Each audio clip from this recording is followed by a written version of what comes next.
The year 2020 will forever be etched in history as one of the most devastating years for America, especially the Black American community. Starting with the impact of COVID-19 and its concentrated assault on Blacks, killing them at a rate from 2 to 7 times more than non-Blacks.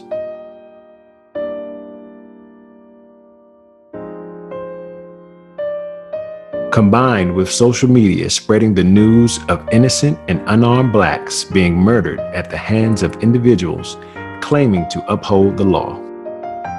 On February 23, 2020, 25-year-old Ahmaud Arbery was chased down and shot by white residents of a South Georgia neighborhood. This is being referred to as a modern-day lynching. Arbery was convicted and executed without trial by ordinary citizens. It took over 2 months for the 3 men involved in the murder to be arrested and charged. On March 13, 2020, 26-year-old Breonna Taylor was shot at least 8 times and killed in her home by 3 police officers who were executing a no-knock search warrant due to a narcotics investigation. Turns out, the perpetrator was already in custody. And the police were at the wrong residence.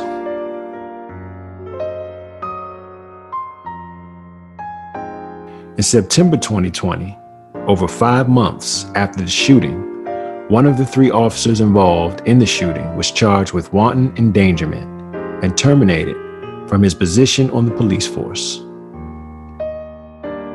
None of the other officers involved were charged for her death.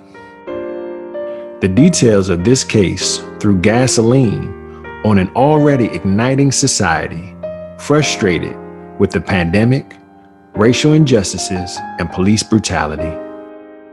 On May 25, 2020, 46-year-old George Floyd was held down by several police officers and suffocated with a knee on his neck in the streets of Minneapolis. Floyd begged for his life and screamed.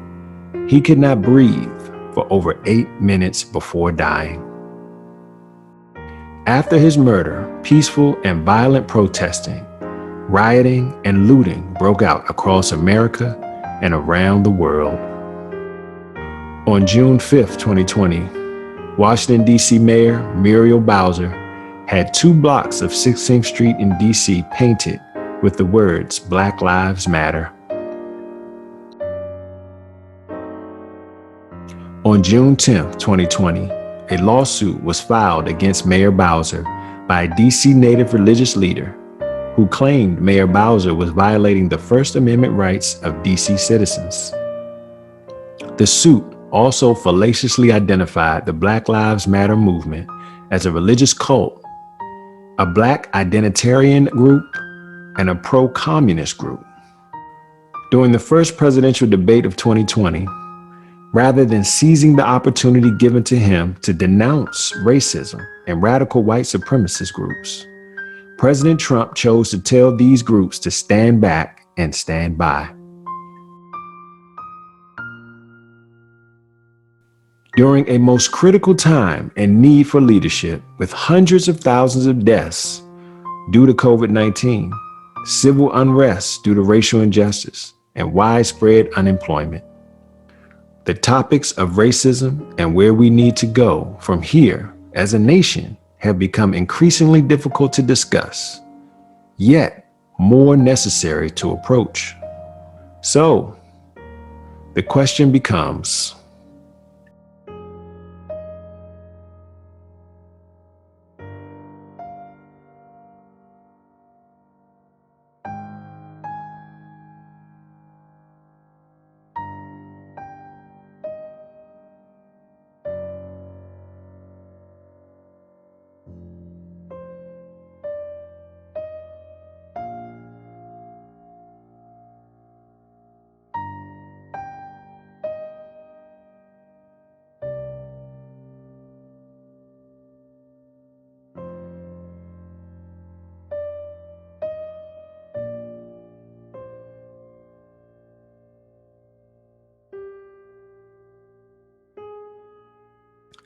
How does one approach difficult conversations related to these events?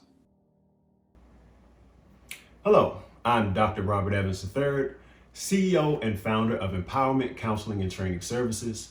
I'm here to introduce to you a series on new normal discussions. What is this series all about?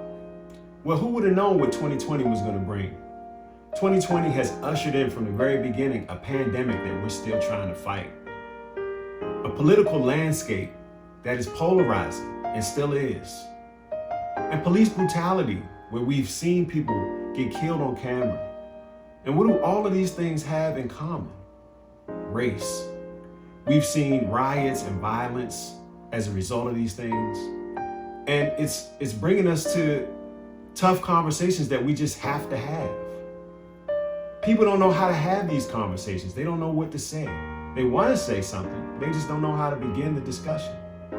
And that's the importance of this series, because we are a nation divided, not just between races, but also within races. We can barely have a conversation with people within our race, let alone people outside of it. So we got to get into it. We're going to talk about difficult conversations just about race. We're going to talk about having these conversations with your children. And then we're also going to talk about implicit bias and practical tips on how to fight those urges and those prejudgments that you may have when you see someone. So please stay tuned.